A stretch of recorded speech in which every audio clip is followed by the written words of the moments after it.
Anderson, you are chasing the growing and developing crisis over Ebola, this time to some local nurses who are saying, we're just not ready. What do you got? The fear of an Ebola outbreak has people debating whether or not we're being appropriately cautious or just over-the-top paranoid.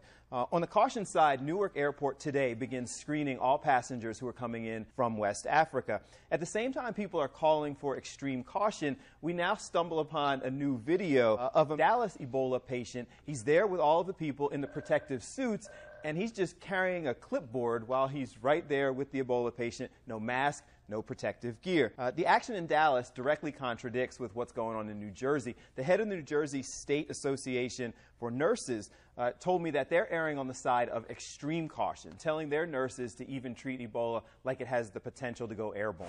Use a respirator and use the full body suit, the kind of things that are more appropriate for airborne diseases, and we don't know yet whether Ebola is airborne.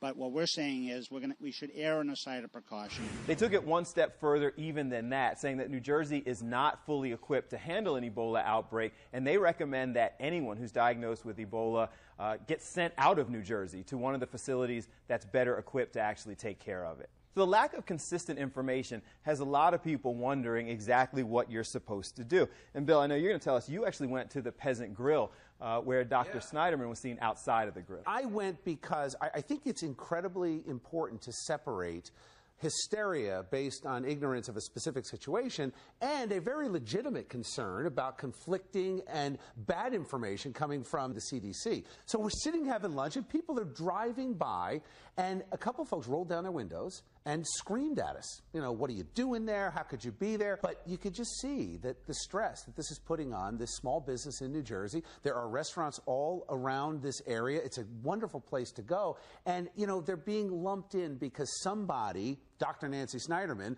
made a decision that I think was based in arrogance. But here's the problem about being confident in this. We just talked about Dr. Nancy Snyderman making that, oh, okay, we can just say an arrogant judgment going out, and she wasn't symptomatic. Fine, but look at the nurse that went from Dallas to Cleveland, and then when she got back on the plane, showed symptoms right afterwards. 5 flights, and you know what? The problem is that the CDC told her it was okay to get on the plane. So of course people are upset. Well, but that's what the Nurses Association is saying when they're saying send them to these specialized facilities. Saying right now there are more questions than answers, and if you have 4 facilities throughout the country that profess to have the actual answers, why should New Jersey try to figure it out when you have people who already have the answers?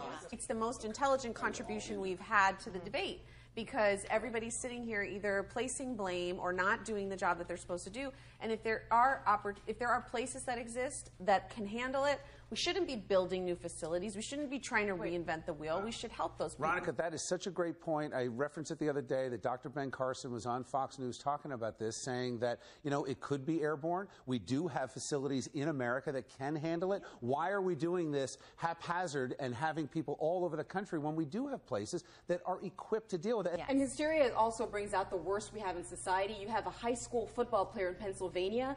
He's from West Africa, and opposing players calling him Ebola, Ebola.